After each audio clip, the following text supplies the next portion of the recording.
Hello everyone, my name is Sumitra Swai. I welcome you all to the UNC digital classes. We are studying your financial management and in today's class we are going to continue your working capital management. So in the last class we have already discussed that what is your working capital and how the cycle flows and what are the two concepts of working capital management. In today's class we are going to discuss that a financial manager, what are the technique or what are the process that in how many that what are the element that he will take into consideration while considering or while finalizing that how much of working capital he need in the company or the organization. So the topic we are going to discuss is the factors determining your working capital requirement. There are various points, but basically there are here it is written 11 points and we will discuss one by one.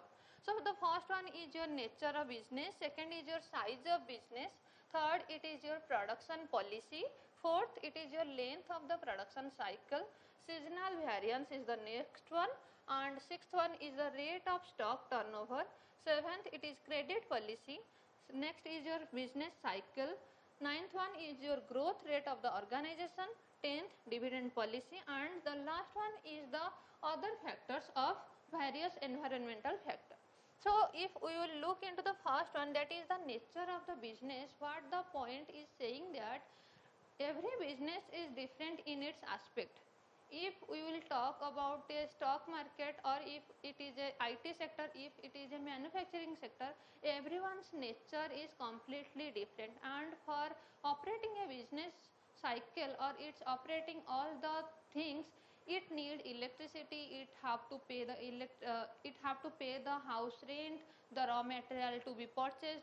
But similarly if we will talk about the IT sector, there we have to pay something regarding your laptop, your pen drive, your CPU, regarding all those things, hard disk or software or those things. But those are not necessary if we will talk about a restaurant or service or hospital industry. So according to the nature of the business, a financial manager will have to finalize that how much of money it have to save or it have to arrange for whole or overall year for maintaining its working capital management. And the second one, it is saying about the size of the business. Size means if the size is very large, medium or small. If you will talk about your business or the sole proprietorship firms that are near your homes, the working capital or the cash management they have to do is very lesser than the companies that are very much successful in India. If we will talk about Reliance or ITC or Mahindra, and if we will compare those with the sole proprietorship firms or the small business, then there will be huge or large gap between their working capital management. So if there is a manager who is working in a 5-star hotel or a 5-star organization and a financial manager who is working in a very newly startup, their financial requirement will be different, and that's why their working capital requirement will also be differentiated from one to another. Third one is saying your production policy. Production policy is saying that for what period or what time period or season you are producing your goods or your manufacturing units. If we will think about the vegetable things, okay, so everything has a particular season where the vegetable will grow or they have to be harvested, okay, and what we have to do, we have to just keep them or store them in a warehouse. But if it is a furniture business, there we have to produce or manufacture or we have to prepare the furniture throughout the year. So the production policy in the first case and in the second case, they are not same, okay, they are different from each other. That's why we can say that in the first case maybe the working capital is very less, and in the second case we may say that the working capital requirement for the furniture business is going to be very huge or large amount of money. Next one is your length of the production cycle. So length of the production cycle is saying if there is a company who is taking a very huge time or a very long time to produce a particular unit, okay, so if it is about pen, let's say if it is about pen, at one time we can say that in 1 one batch there are 1000 or 2000 of pens that can be produced or manufactured. But if we will talk about one SC or about one laptop, then it take at least 1 month or 1 week at least. Okay, so in one day there are 1000 or 2000 pen, and just compare that for manufacturing one laptop or one furniture, that is long durable goods, that take time. So as per the company is differentiating from each other, at both the case the working capital requirement will be differentiated from each other. So that the point is saying that if the production life cycle or the production cycle is taking time, at that point we need more working capital. Okay, because here if our money is going to be engaged, or if our all money are going to be blocked for manufacturing those particular one unit, other activities are going to be managed also. We cannot stop those operations. So that's why at those organizations whose length of the production cycle is long and very time taking, we have to maintain or we have to keep a long or huge working capital with us. Next one is your seasonal variation. Seasonal variation means there are some companies who just manufacture at only one particular season. If we will talk about your umbrella, raincoat, all those things, then there are seasonal product, and what we have to do, we have just to produce those things on a particular season. Similarly, we have to buy those things at particularly that season. So we may need a working capital at those seasonal peak points with a huge amount of money, and in the remaining months we may need very less amount of money as compared to the seasonal peak points. So if there is a seasonal change or if there is a seasonal variance, the working capital requirement is going to be vary from one point to another point. The next one is your rate of stock turnover. We have already discussed that what is stock turnover, and what we have discussed that if it is your raw material, and in how many days the raw material is converting into your work in progress, and from work in progress in how many days it is going to be converted into your finished product or finished goods, and your finished goods are going to be sell in the market, and from that you will generate your cash, and with those cash we have to again purchase your raw material. This is the operation cycle we have already discussed in the previous class. So it is saying that what is your stock turnover ratio. If the raw material is getting if the raw material is taking more time to convert into work in progress, and similarly work in progress is taking a very long duration to convert it into your finished goods, ultimately you will mark that from the purchase of raw material to sale of those raw material to finished goods, all the money are already engaged. Okay, so how you will manage other things? That there are so many things, as I have already told you. It may be your rent, electricity bill, your water bill, your workers salary. There are so many other expenses also in a day-to-day business. So how you will cover them? So if it is a stock turnover that is taking a long time, the company or the financial manager may require more to more working capital with it, so that it did not create any hindrance or barrier with other activities. Okay, and if the stock turnover is taking very less amount of time, or the quantum or the conversion period is very less, ultimately maybe the financial manager may not worry that how other things will getting converted, because the sale will immediately generate cash, and with cash we can manage other expenses also. The next one is the credit policy. I have already told you, in maximum organization it is not always that we will sell only on cash sale. Sometimes in business it is nowadays very much popular that we allow credit policy or credit sale, that where we will allow the debtors or the people who can buy the stocks or goods on a credit base, and they may be allowed to pay the cash after 2 to 3 months also. So, if the credit policy is there with your organization and we know that cash is going to be generated after 3 months. So, for those 3 months, what you are going to do? In those 3 months, you also have various type of activities and expenses to cover. So, for those 3 months, you must have to keep sufficient working capital. Yes or no? So, for that, a financial manager must prepare himself that, okay, if my company is allowing a credit policy to the debtors, so I have to maintain or I have to keep already a sufficient number of working capital or cash or inventory, everything for the company, for which in the future there will be no hindrance or no barrier for other activities. The next one is your business cycle.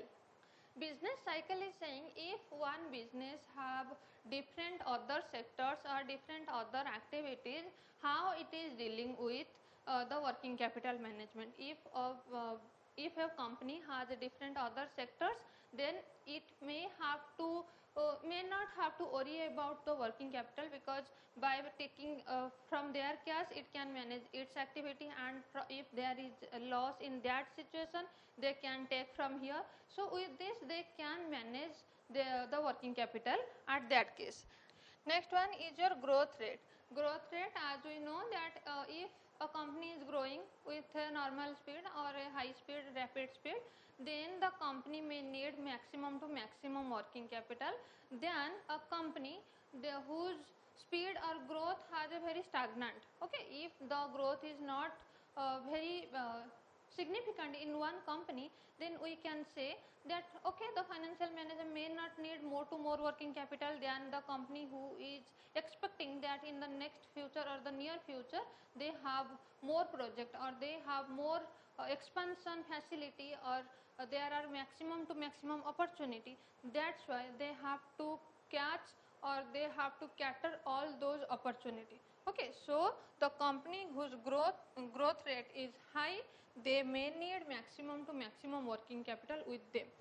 Next one is your dividend policy. We know that dividend is the reward for the shareholder, and the company may convert the dividend into the payout ratio, and it is your retained earning. Okay, both the part are for your equity shareholders, we know this, but the thing is the financial manager have to take a decision that how much or what percent of the dividend it have to pay as the payout ratio, and what percent it has to take as your retained earning. If the case is like the company is thinking that to pay maximum to maximum as the payout ratio, means it will distribute its profit portion among the shareholders maximum to maximum as payout ratio, then the company may need maximum working capital, because it is not keeping any money or any cash for meeting its future expenses. Okay, but if the case is the opposite, that the company is thinking to keep maximum to maximum of the profit as a retained earning, then ultimately the company has sufficient cash or sufficient asset to invest in the near future. So, here the company can take a decision where the working capital can be minimized also. The last one is your other factor. A financial manager may consider other factors, that is your inflation, that is your bank interest charge, it is your what is the monetary policy of the government, or what are the charges of raw material in the market, how many creditors available in the market, how many competitors are there available in our market. Okay, so there are other factors which will also help the financial manager to consider or to determine what should be the working capital requirement in an organization. The next thing we have to discuss here, that what are the element in your working capital, and we have already discussed there are 2-3 things. One is your cash management, second is your inventory management, and there are your creditors and debtors also. So first we have to discuss what is your cash management. Cash is the one of the most liquid or current asset in an organization, and it is very much required at any organization at any point of time to cater any expenses. Okay, so if we will look at cash management, we will find out that cash is very much required. That may be for the transaction motive, that can be your precautionary motive, or that can be your speculative motive. And cash management, we can consider this management by three things. One can be your cash inflow and outflow, that how frequently the cash is flowing within the organization. If we are buying one asset, then ultimately our cash is outgoing from the organization, and if we are receiving cash, or if we are selling the goods, then ultimately we can say that the cash is inflowing towards our organization. So this is the first one that we have to manage, or a financial manager have to manage, that the cash inflow and outflow is how frequently it is carrying on. Then the next one is cash flows within the firm. This is saying if we are paying salary, or if we are paying our wages. Okay, all these things means from the production house to the finance department, or from the finance to the HR department, within the firm how the cash is flowing. If we are buying one raw material, then how the things are just converting into one firm to another. The last one is this saying that cash balance held by the firm at any point of the time, means a financial manager must look into one thing, that this cash can be your cash in hand and also your cash at bank. Both cash are to be considered for your cash management. Okay, so how much of cash you have in your hand at any point of time to that can be to meet any expenses, or that can be to pay the salary of the staffs, or from the wages to your workers, or that can be electricity bill or rent or anything. But how much of cash you have in your hand at any point of time, whether if there is any emergency situation, so you can cater that. Okay, so we can manage the cash management by the concept of cash budget, and we know what is budget. Okay, so budget is normally a quantitative format where we can manage our cash inflow and outflow. And when we talk about cash inflow and outflow, the inflow we can say the receipt, and the outflow we can call it as your payment. Okay, so here is a question in your screen where you can see the illustration, where in January, February, March and April, and before that in 2007 your November and December have different type of expenses which are carried on. So there are sales, there are purchase, there are wages, manufacturing expenses, administrative expenses and selling expenses. So everything is given there, and with some adjustment also. Okay, so in the next thing what we have to do, from all those expenses we can do one thing, that is you have to manage, or you have to draw the cash budget. Okay, so what you have to do, you have to first write down what are the receipts, and from, if it is about the January month, you have to calculate all your receipt, and by totaling these receipt, maybe this is your 45,000. Okay, and next you have to calculate what are the payment of cash, the expenses you have paying, that is your 26,000. All the payment side, or all the expenses you have total, that is your 26,000. Now you have your cash in hand, the closing balance or the cash in hand in the January month, that is your 19,000. Ultimately what will happen, this 19,000 working capital in the January month will be the opening balance for the February month, that will be written here as the opening balance as 19,000. Okay, so the cash budget look like something like this. You have just to draw a specimen. Generally there is no question from cash budget in the examination, but maybe you may be asked to draw a specimen. Okay, so this is all about your cash management and cash budget, and in the next class we have to discuss a very important topic from your working capital management, that is your inventory management. Thank you. Have a good day.